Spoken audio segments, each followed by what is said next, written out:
Hello everyone, how are you doing? This is MD Tech here with another quick tutorial. In today's tutorial, I'm going to show you guys how to resolve if you're coming across an issue on your Windows 10 computer where we can't set up the mobile hotspot because your PC doesn't have an Ethernet, Wi-Fi, or cellular data connection. So all you have to do, if you're still on that page, would be to go ahead and open up your Wi-Fi settings or network settings down the system tray. So go ahead and left click on that.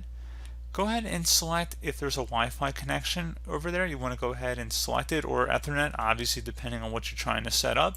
So go ahead and make sure you're connected to the correct setting here, or correct network type. And then you have a tab on the left side for mobile hotspot, and then you just would connect from there. So pretty straightforward process. I do hope I was able to help you out, and I do look forward to catching you all in the next tutorial. Goodbye.